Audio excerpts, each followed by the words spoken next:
നമസ്കാരം. The path is the goal എന്ന discussion സീരീസിൻ്റെ അടുത്ത സെഷനിലേക്ക് വീണ്ടും ഏവർക്കും സ്വാഗതം. നമുക്ക് ആദ്യം മെഡിറ്റേഷൻ ചെയ്യാം. കണ്ണുകൾ അടച്ച് ശാന്തമായിരിക്കൂ. ഭൂമി മാതാവിനോടും സർവ ചരാചരങ്ങളോടും അന്തരീക്ഷത്തോടും കൃതജ്ഞത രേഖപ്പെടുത്തൂ. ഭൂമി മാതാവിൽ നിന്നുമുള്ള ഹീലിംഗ് എനർജി കാലുകളിലൂടെ പ്രവേശിച്ച് ശരീരം മുഴുവൻ വ്യാപിക്കുന്നതായും ശരീരത്തിലെ എല്ലാ ഭാഗങ്ങളെയും എല്ലാ കോശങ്ങളെയും റിലാക്സ് ചെയ്യാൻ സഹായിക്കുന്നതായും അനുഭവിക്കും.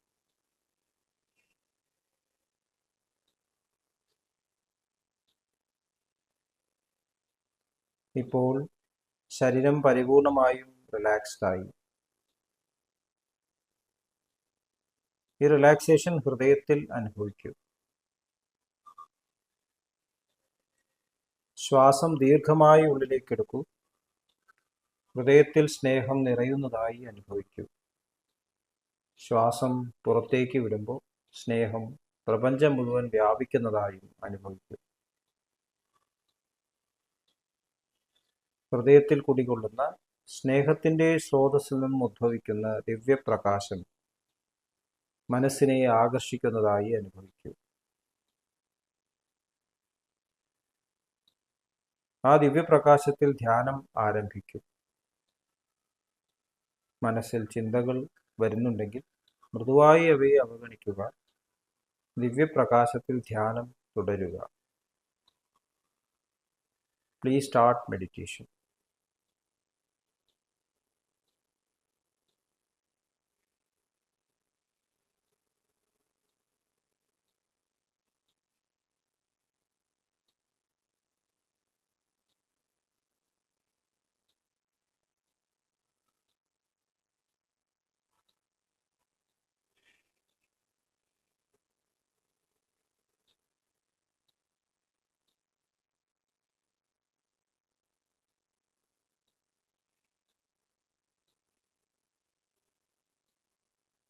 ഓക്കെ, ആ കണ്ടീഷൻ ഹൃദയത്തിൽ നിലനിർത്തി പതുക്കെ കണ്ണുകൾ തുറക്കൂ.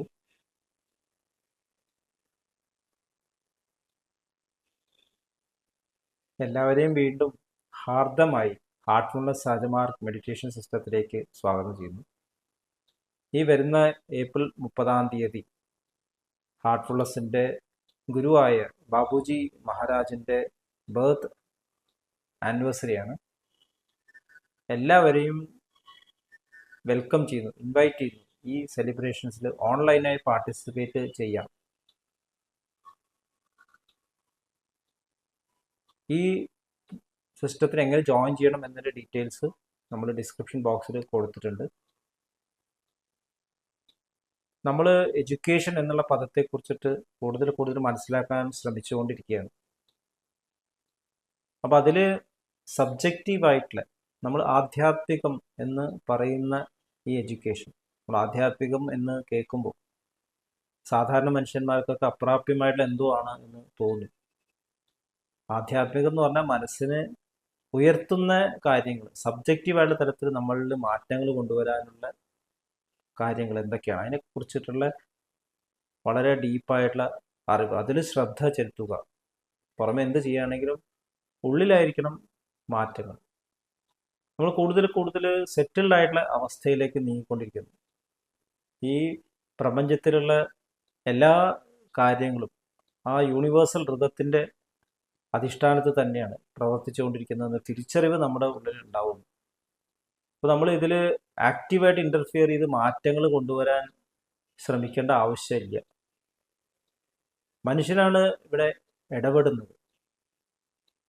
കാര്യങ്ങളെ നമ്മുടെ ഇഷ്ടപ്രകാരം മാറ്റാൻ വേണ്ടിയിട്ട്, നമുക്ക് ജീവിക്കാൻ പറ്റുന്ന രീതിയിൽ ഇമ്പ്രൂവ് ചെയ്യാനായിട്ട് നമ്മളിവിടെ ഇടപെടുകയാണ്.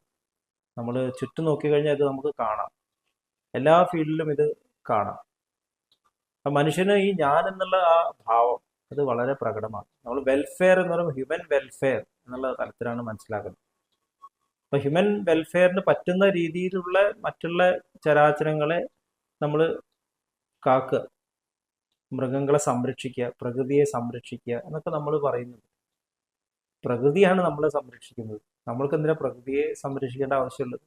നമ്മൾ വരുന്നതിന് മുമ്പ് എവിടെ ഉണ്ടായിരുന്നു എല്ലാം. നമ്മൾ പോയി കഴിഞ്ഞാൽ ഇത് എവിടെയൊക്കെ ഉണ്ടാവും.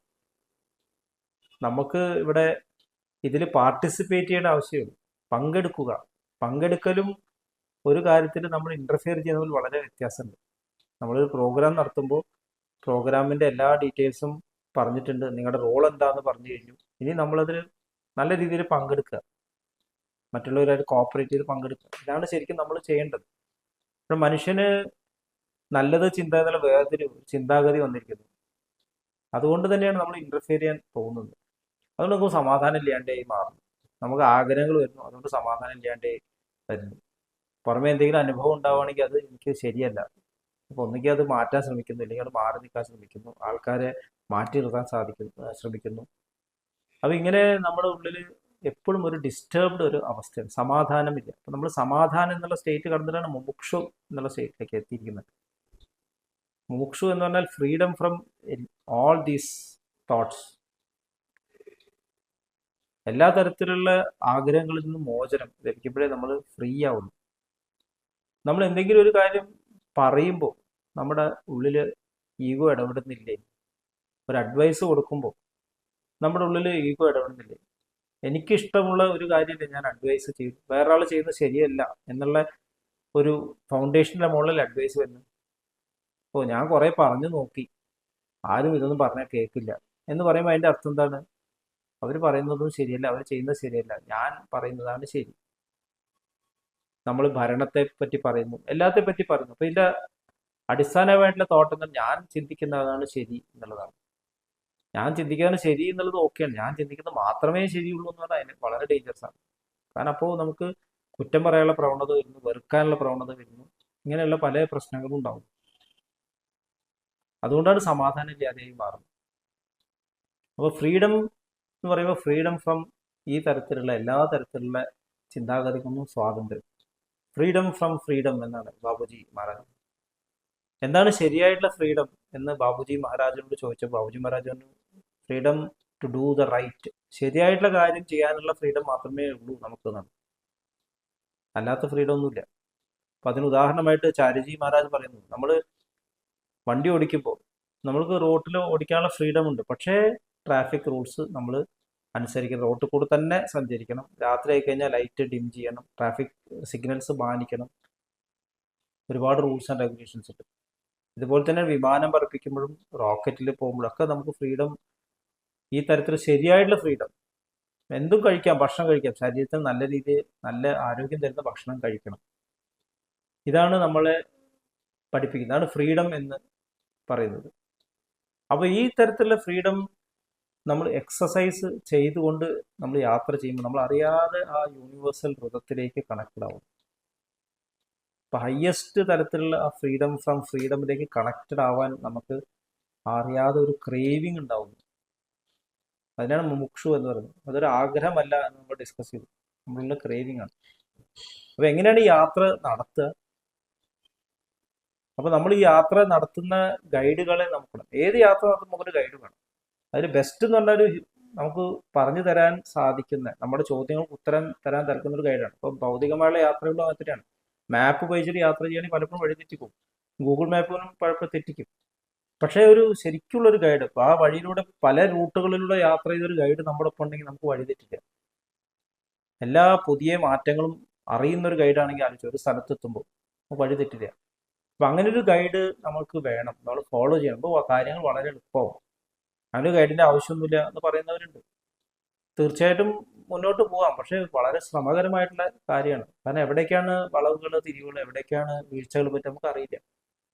അപ്പൊ നമ്മളിൽ ഈഗോ ഇടപെടുന്നുണ്ടോ എന്ന് നമ്മൾ മനസ്സിലാക്കുന്നപ്പോഴാണ് നമ്മൾ ഗൈഡിനെ നോക്കുന്നത്. അതാണ് ശങ്കരാചാര്യർ പറയുന്നത്, മനുഷ്യത്വം, മുമുക്ഷുത്വം, മഹാജന സംശ്രയം എന്ന് പറയുന്നത് 3 അത്ഭുതങ്ങളാണ്. മനുഷ്യനായിട്ട് ജനിക്കാൻ മാത്രം മനുഷ്യത്വം വേണം, അതായത് കമ്പാഷനേറ്റ് ആവണം. മുമുക്ഷുത്വം, നമുക്ക് ആ റിയലൈസേഷന്റെ ക്രേവിങ് വേണം. അതിനൊപ്പം തന്നെ മഹാജന സംശ്രയം, ഈ തരത്തിലൊരു ഗൈഡിന്റെ മുമ്പിൽ നമുക്ക് എത്തിപ്പറ്റാൻ പറ്റിയ അദ്ദേഹത്തിന്റെ അഡ്വൈസ് സ്വീകരിക്കാൻ സാധിക്കുക, അദ്ദേഹത്തിനോട് കണക്ട് ചെയ്യുക, അദ്ദേഹത്തിനെ പൂർണ്ണമായിട്ട് നമ്മൾ സമർപ്പിക്കുക. മൗണ്ടൻ ഗൈഡ് നമ്മളെ ഹെൽപ്പ് ചെയ്യണം, നമ്മൾ പൂർണ്ണമായിട്ട് മൗണ്ടൻ ഗൈഡ് സമർപ്പിക്കണം. അദ്ദേഹം ഏറ്റവും ഉയർന്ന പീക്കിലെത്തി കയറിട്ട് കഴിഞ്ഞാൽ നമ്മൾ ആലോചിക്കാണ്ട് പിടിക്കണം. വിശ്വാസമില്ലെങ്കിൽ മുകളിൽ എത്തില്ല. അപ്പം ഇങ്ങനെയാണ് നമ്മുടെ ഗൈഡ് നമ്മളെ ഹെൽപ്പ് ചെയ്യുന്നത്. അപ്പോൾ ഈ തരത്തിലൊരു ഗൈഡൻസിലൂടെ നമ്മൾ മുന്നോട്ട് പോവുകയാണെങ്കിൽ നമ്മളിൽ മാറ്റങ്ങൾ നിരീക്ഷിക്കാൻ സാധിക്കും. എവിടെ എത്തി എന്ന് പറയാൻ സാധിക്കും. നമ്മൾ എന്താ പറയുക, ലക്ഷ്യത്തിലെത്തി എന്ന് പറഞ്ഞാൽ ലക്ഷ്യത്തിലെത്തിയില്ല. അങ്ങനെ എത്താനൊരു ലക്ഷ്യമൊന്നുമില്ല. എൻ്റെ ഉള്ളിൽ കൂടുതൽ കൂടുതൽ ഈഗോ ഇല്ലാത്തൊരവസ്ഥ മാനിഫെസ്റ്റ് ചെയ്യുന്നു.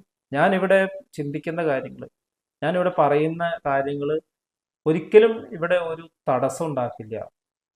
ആരുടെയും മനസ്സിലോ പ്രപഞ്ചത്തിലോ ഒരു തരത്തിലുള്ള ഹൃദയത്തുനിന്ന് വേരിയേഷൻ കൊണ്ടുവരില്ല എന്നുള്ളതാണ് ശരിക്കും ഇതിൻ്റെ ഒരു ലക്ഷണമെന്നാണ് തോന്നുന്നത്. എൻ്റെ തോട്ടോ എൻ്റെ വാക്കുകളോ അതിൻ്റെ പ്യുവർ അവസ്ഥയിൽ നമുക്ക് കൺവേ ചെയ്യണമെങ്കിൽ അവർക്ക് ഒരു ബുദ്ധിമുട്ടുണ്ടാവില്ല. അങ്ങനെയുള്ള വാക്കുകളെ നമ്മൾ വരും. അത്ര പ്യുവർ തോട്ട്സും പ്യുവർ വാക്കുകളെ ഉള്ളിൽ നിന്നും വരുന്നേയുള്ളൂ. അപ്പോൾ മാത്രമേ നമ്മൾ ശരിക്കും ഒരു മുമുക്ഷു എന്ന് പറയാൻ സാധിക്കൂ. നമ്മൾ ശ്രദ്ധിച്ചു പോകണം. ഇനി ഈ കാലം കടന്നു പോയാലും ജനറേഷൻസ് കടന്നു പോയാലും നമ്മൾ ഇപ്പം പറയുന്ന കാര്യങ്ങൾ ഒരിക്കലും, ഏത് കാലമായാലും ഒരിക്കലും ഒരു തരത്തിലുള്ള ഡൈവേർഷൻസ് കൊണ്ടുവരില്ല. പ്രപഞ്ചത്തെ ഹൃദയത്തിൽ ഡൈവേർഷൻസ് കൊണ്ടുവരില്ല എന്നുള്ള തലത്തിലാക്കുമ്പോൾ നമ്മളും ആ മാസ്റ്ററിയിലേക്ക് എത്തിച്ചേരും. അങ്ങനെ ഒരു തലത്തിലേക്ക് നമ്മൾ എത്തുന്നുണ്ടോ, ശ്രമിക്കുന്നുണ്ടോ എന്നത് കൂടി നമ്മൾ ഇൻട്രോസ്പെക്ട് ചെയ്യേണ്ട ആവശ്യമുണ്ട്. ഇത്രയും പറഞ്ഞുകൊണ്ട് ഇന്നത്തെ ഡിസ്കഷൻ ഇവിടെ അവസാനിപ്പിക്കാം. അടുത്ത സെഷൻ വരേക്കും വിട വാങ്ങുന്നു. നന്ദി, നമസ്കാരം.